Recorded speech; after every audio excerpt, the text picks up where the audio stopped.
actually joined Ultravox before I did that.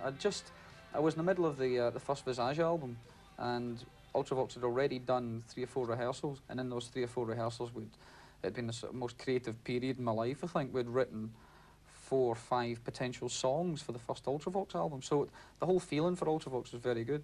And I got a phone call from Phil Lynott from America, saying that Gary Moore had just left the band, and they were stuck in the middle of this tour, and could I come out and help? I'd never been to America before, and it was great fun. I've always been a Thin Lizzy fan. I always thought they wrote really nice sort of rock songs, melodic rock songs, as opposed to sort of heavy metal. It's very hard to imagine Midge Ure heavy metal guitarist. I mean, it really is. I mean, how did you fit in? Didn't you look odd? You had short hair, I did look odd. Yeah, it was around about that sort of Blitz period where everyone had big shoulders, you know, big sort of pre-Dynasty shoulders, and sort of PX trousers, big wide baggy trousers and things, and very sort of dramatic looking stuff. And I didn't sort of I didn't change. That's how I looked. And that's how it was great. You know, I just went on and these shoulders and things, and the Americans had no idea what was going on at all. The work that you're doing with Visage, which was a kind of, what do you call it, Blitz era super group, I suppose. Yeah, it was a studio project, I'd call it, more than anything. It was never a group. It was the idea just to get Rusty and I, get our favourite musicians together to make some records with, and poor old Steve Strange was voted to be the front man. He was a singer. He said with a little grin. What can you say?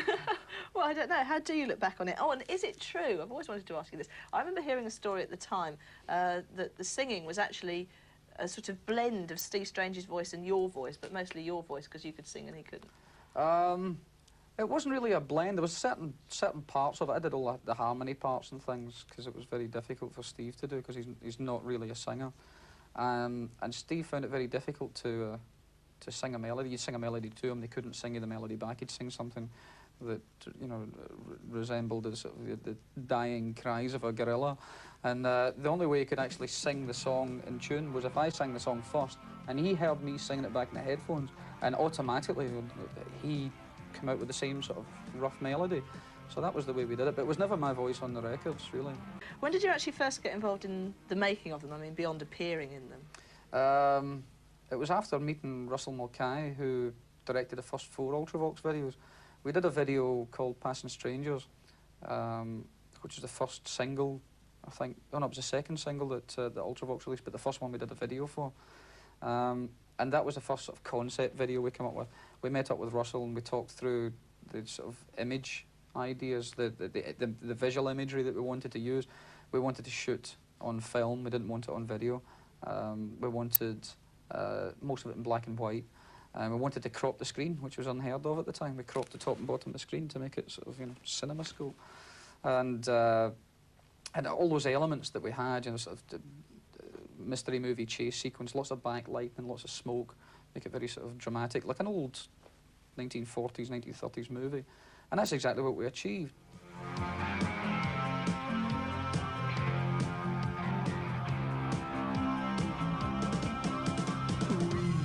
We stood alone, silent and proud, moments unknown, lost in a crowd, running through memories like thieves in the night, clutching emotions, holding too tight, all turns to dust, shattered by light.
So when it came to doing something like Vienna, which was the one that everyone saw, all those ideas were already set. We'd already tried all those ideas out, and we wanted to continue through in that vein, cropping the screen, black and white, wet cobblestones, you know, all the business, you know, it was all good fun.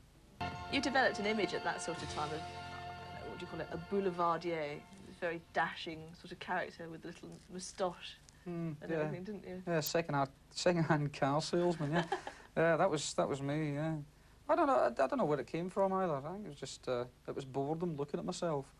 You know, like, you know, you do things like that. You get up and you think, oh, God, I think I'll go and get all my hair cut off, or, you know, I'll try growing a beard this time, or, you know, you just get tired looking at the same old face in the mirror. I thought maybe it was part of your fixation with old movies. Oh, there's definitely an element to that as well, the sort of romanticism of old black and white films, which is fairly evident in most of the videos that we've done. I mean, even right up till now, you know, the photograph that I had on my solo album, the front of the solo album, was taken by George Harrell, who's the guy who took all those black and white shots, all those black and white Hollywood pictures. There's an element to that that is missing these days. There's a quality involved there that you can't get anymore. So there's I suppose harking back to that all the time is quite evident. Yeah. How vain are you these days, though? I mean, it seems like you come in here, you know. I mean, you've got a few days' growth there, Midge. You know, yeah, the casual clothes. I mean, you've not got the nice sleek little moustache and you know the fancy I've got a moustache in my pocket actually. No, it doesn't bother me that much. I mean, I must confess, I've never been a dedicated follower of fashion, really. I think the time when I was involved in the club scene in London, when it was most fashionable, was around about the time of the Blitz. And I can't say that I you know, ever wore sort of knickerbockers and frilly shirts and or ever dyed my hair, you know, bright pink or anything. I never got that involved in it. It was fun and it was nice. I mean, basically at the time I never had the money to get involved in it. It was very, very expensive outfits to buy, you know, so I never really got involved that much. I've always had my own sort of a personal flair, I suppose, rather than a style. I mean, anyone can walk into you know, a shop in King's Road with, you know, £500 in their pocket and buy you know, a Jean-Paul Gaultier suit, or, you know, and look wonderful, and that's the instant fashion, but that's not style. I've always sort of, you know, had bits of my own idea of how I should look, so that's what I followed.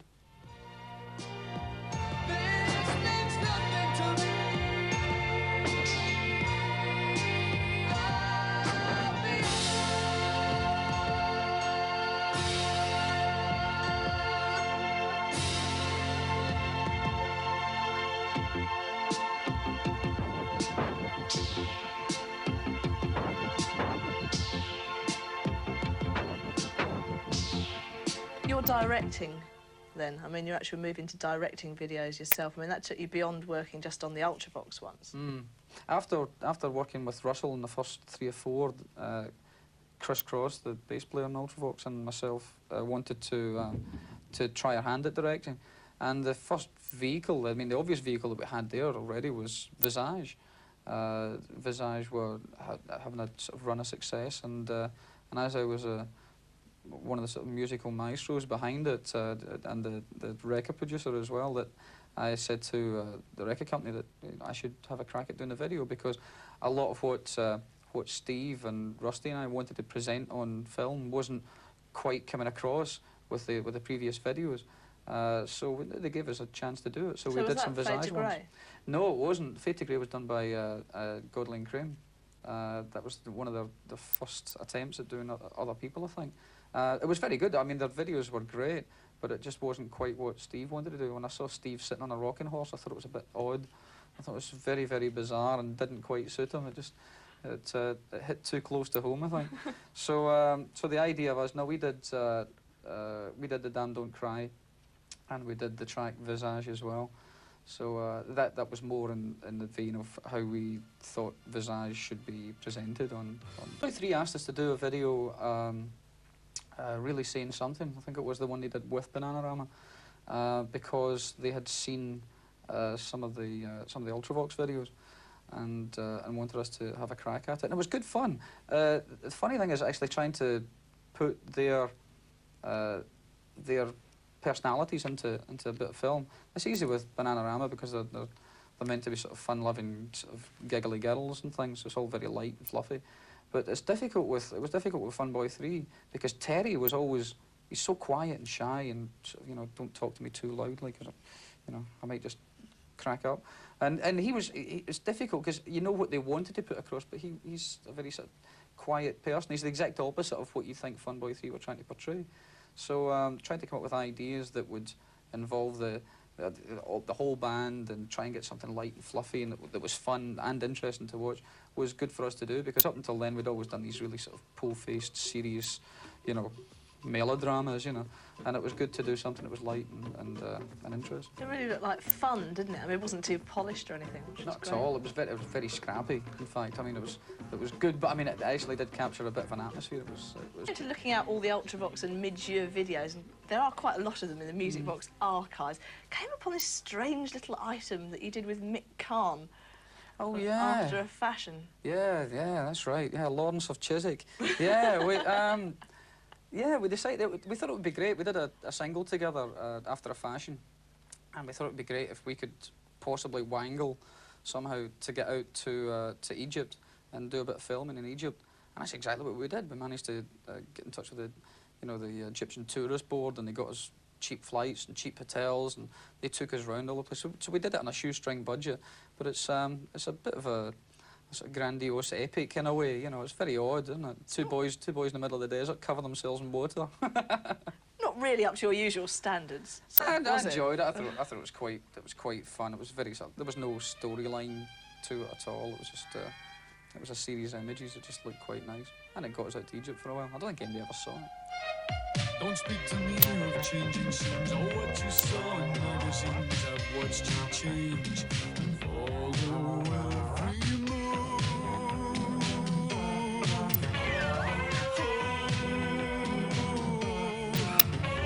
A dancing clown with his eyes turns you around. To spend a lifetime keeping hold on slipping years and not get old. You hear the cry but can't be told. You're only chasing after a fashion. After a fashion. After a fashion. Hey, oh, you wear it well. And if you felt the sympathy, and if you saw what others see through different eyes, you might see something true.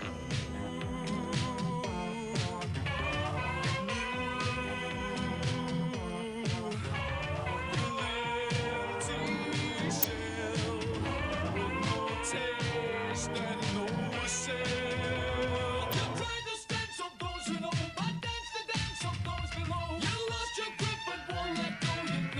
a fashion. After a fashion. After a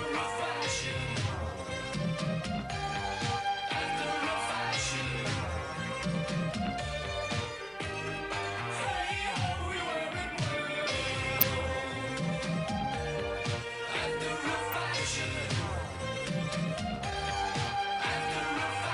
After a fashion. Hey, oh.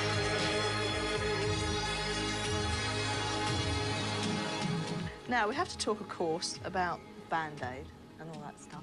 Can you remember, I mean, the very germ of the idea? I mean, the very first moment when... I don't know, did Bob Geldof come to you with a fait accompli almost? Or? No, Bob phoned me up. I was up doing a rival programme, The Tube, and he was talking to Paula, his girlfriend up there, about losing the house keys or something ludicrous.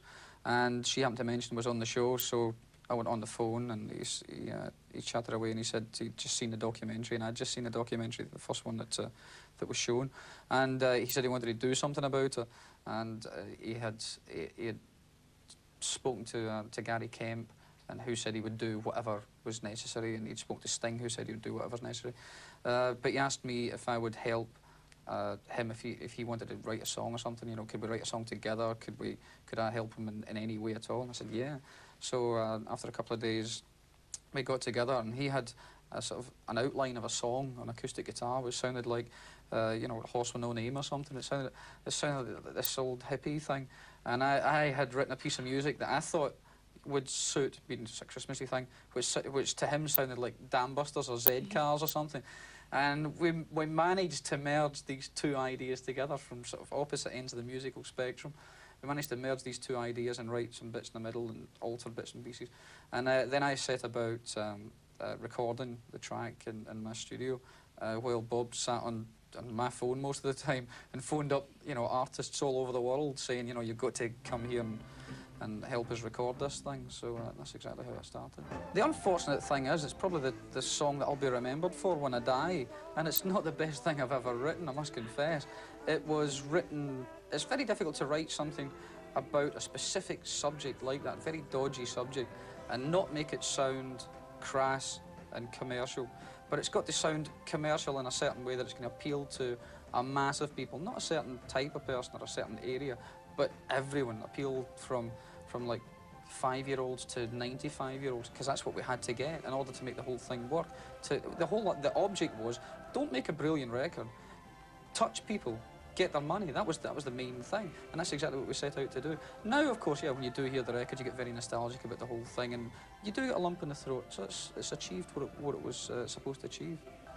Are people different towards you now? I mean, do they think that you're this charity working, almost like a lady prison visitor, something terribly virtuous? I think so, but I've tried my best to play that down. I mean, I'm no do-gooder, and I'm the first person to admit it. I think if Geldof hadn't phoned me that day, I wouldn't have been actively involved. I mean, I wouldn't have thought of becoming actively involved instantly. So in that sense, I suppose I'm not a do-gooder. I'm not the sort of charitable person that everyone might think I am. And I don't particularly want to be. You know, I'll get involved in things that I feel passionate about, and I'm obviously passionate about what I'm involved in because I'm still involved in it. You know, a year and a half after the event. But yes, I do get an awful lot of queries now and begging letters and all sorts to do this and open this gala and come here and come. You know, I could spend the rest of my life just appearing at charity things and helping fundraise, and that's not what I was put on this earth for, I don't think.